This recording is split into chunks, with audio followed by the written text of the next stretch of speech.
سکھوں کی ایک تحریک تو آج کل چل رہی ہے. اس تحریک کی بدقسمتی ہے یہ کہ یہ ابتدا ہی سے وائلنٹ ہو گئی. اس کا کتنا بڑا نقصان ہوا ہے اس کا سب کو اندازہ ہے. کہ ٹھیک ہے قوم ہے، اس میں جان ہے، وہ ابھی قربانیاں دے رہی ہے، لیکن یہ کہ جو کچھ جتنی قیمت وہ دے چکی ہے اس کے حوالے سے کامیابی جو ہے کہیں بھی آس پاس نہیں. انہی سکھوں کی ایک تحریک چلی تھی 30s میں، عجیب تحریک تھی وہ، آپ سنیں گے. اب ہماری یہ تاریخ ہے لیکن ہم واقف نہیں، شاید آپ کو ہنسی آئے. سکھوں کے گردواروں کے ساتھ جو زمینیں وقف تھیں ان پر قبضہ ہندوؤں کا تھا. چونکہ برطانوی حکومت نے سکھوں کو علیحدہ مذہب نہیں مانا تھا،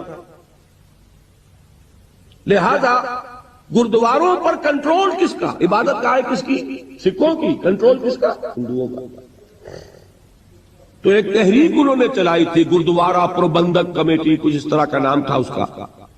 اس کا مقصد کیا تھا کہ ہماری عبادت گاہوں کا کنٹرول ہمارے پاس ہونا چاہیے. اب بھی وہ کمیٹی ہے، وہی کمیٹی اب کنٹرول کرتی گردواروں. اب اس کے لیے ظاہر بات ہے کہ شیر کے منہ میں سے نوالا نکالنا آسان تو نہیں ہے، تحریک چلانی پڑتی ہے. حقوق کوئی آسانی سے نہیں دیتا جب تک کہ آپ لینے کے قابل نہ ہو. انہیں تحریک چلانی پڑی. پولیس جیسے اب بھی ہے اس وقت بھی پیسے والے کے ساتھ تھی. پیسے والا کون تھا؟ بنیا. لہذا دفعہ 144. اب سکھوں کے جتھے نکلتے تھے 144 کو ڈیفائی کرنے کے. ان جتھوں کا مجھے ایک صاحب نے آنکھوں دیکھا حال بتایا ہے، ابھی وہ زندہ ہے. 69 علامہ اقبال روڈ لاہور پر جو شخص جائے جا کے ویریفائی کر لے. حاجی عبد الواحد صاحب 1930 کے ایم اے ہیں انگلش کے. وہ فرماتے ہیں کہ میں نے اپنی آنکھوں سے دیکھا جتھا نکلتا تھا، لیکن سکھوں کے اس جتھے کو جو ڈیفائی کر رہا ہے 144 کو، دفعہ 144 کے خلاف ورزی، انہیں حکم تھا ہاتھ باندھے رکھو. نتیجہ یہ نکلتا تھا، وہ کہتے میں نے آنکھوں سے دیکھا کہ سپاہی کی لاٹھی سر پر پڑی، سر پھٹ گیا، خالصہ نیچے گر گیا، لیکن ہاتھ بندھے رہے.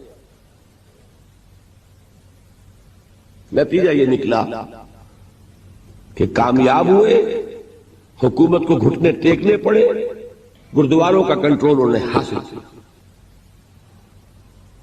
یہ ہے اصل میں تو حیران ہو گیا جب انہوں نے مجھے یہ واقعہ سنایا. ان کے ذہن میں نہیں تھا قرآن مجید میں سورہ نساء میں جو لفظ آیا کفو ایدیکم، اپنے ہاتھ بندھے رکھو.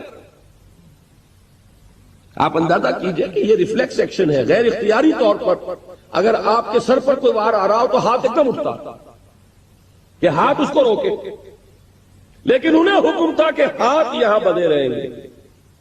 جتھا نکل رہا 4 سے زیادہ آدمیوں کا جانا، بس یہی خلاف ورزی ہے.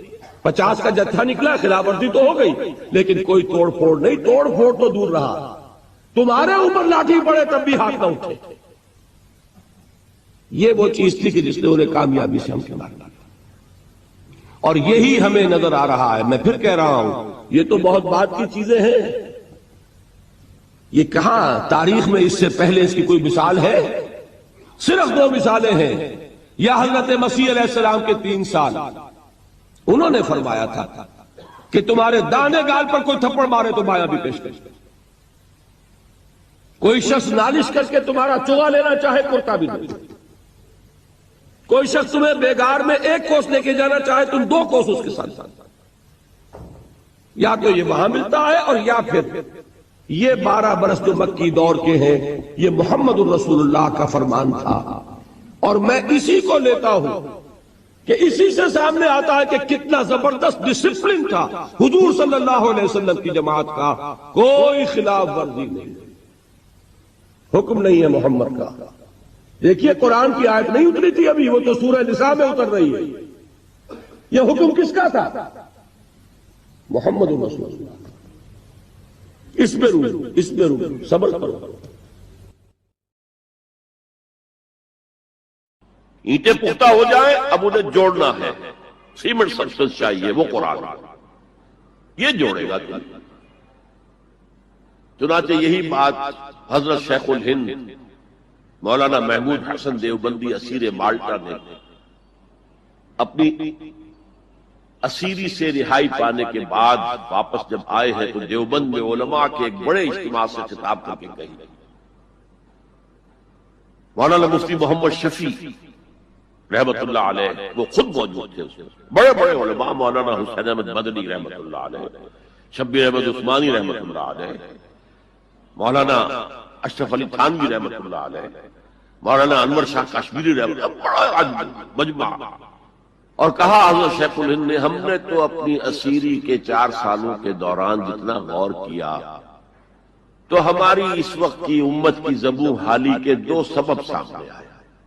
مولانا مفتی شفیع لکھتے ہیں ان کی کتاب وحدت امت کے نام سے، کہتے ہیں کہ پورا مجمع ہمہ تنگ گوش ہو گیا کہ یہ شیخ الشیوخ استاد العلماء عمر کے اس آخری درجے میں اس حد پر آ کر اب نیا سبق کون سا سیکھ کر آیا؟ کہ ہمیں تو اس کے 2 سبب معلوم ہوئے، ایک ہمارا قرآن کو ترک کر دینا، لفظ نوٹ کیے، ترک کر دینا، اور دوسرا ہمارے آپس کے اختلافات۔ چنانچہ میں تو یہی فیصلہ کر کے آیا ہوں کہ اب زندگی جتنی باقی ہے 2 ہی کاموں میں لگاؤں گا، ایک تو یہ کہ ناظرہ قرآن پڑھنے کے مکتب گلی گلی کھل جائیں اور عوامی درس قرآن کے ذریعے قرآن کے پیغام اور قرآن کے حکمت سے لوگوں کو روشناس کرایا جائے۔ عوامی درس قرآن کا لفظ استعمال کر رہا ہے شیخ الہند، جنہیں میں 14ویں صدی کا مجدد اعظم سمجھتا ہوں۔ اور نمبر 2 یہ کہ آپس کے اختلافات کو ہوا نہ دی جائے۔ یہ واقعہ کوٹ کر کے مفتی محمد شفیع صاحب لکھتے ہیں کہ حضرت شیخ نے جو 2 باتیں کہیں اصل میں وہ ایک ہی ہے۔ ہمارے باہمی اختلافات بھی تو اسی وجہ سے ہیں کہ ہم نے قرآن کو ترک کر دیا۔ بتائیے شیخ الہند نے کیسے ترک کیا قرآن؟ مولانا مدنی نے کیسے ترک کر دیا قرآن؟ کیا مطلب اس ترک کرنے کا؟ حال تو یہ ہے کہ مولانا مدنی رحمت اللہ علیہ، حالانکہ وہ تو گرفتار نہیں ہوئے تھے، وہ تو والنٹریلی اپنے شیخ کی خدمت کے لیے گئے ہیں ساتھ، اور اس حد تک ان کی وفاداری اور ان کی خدمت گزاری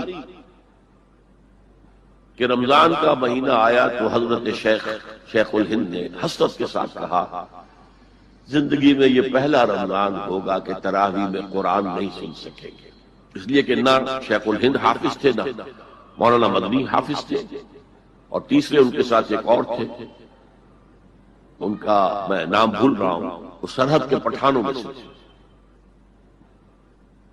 کوئی حافظ نہیں تھا۔ اب آپ غور کیجئے، استاد اور اپنے شیخ کی اس حسرت کو دور کرنے کے لیے مولانا مدنی روزانہ 1 پارہ حفظ کرتے تھے اور رات کو تراویح میں سناتے تھے، روزانہ 1 پارہ۔ اور یہ انہونی بات نہیں ہے، جب ساری زندگی قرآن ہی سے شغف رہا ہے تو وہ ہے تو صحیح ذہن میں، اب صرف ان کے لنکس ملانے ہیں آپس میں، اور کیا ہے؟ اصل میں قرآن کو ترک کرنے کا مطلب کیا ہے؟ وہ اصل میں ایک اور بہت بڑے عالم دین کی بات سنیے آپ، مولانا سید انور شاہ کشمیری رحمت اللہ علیہ، جو دیوبند سے آ کر آپ کے قریب میں ڈابھیل میں انہوں نے مدرسہ قائم کیا تھا۔ وہ ایک مرتبہ قادیان میں ایک جلسہ علماء کیا کرتے تھے ہر سال رد قادیانیت کے لیے، تو ایک سال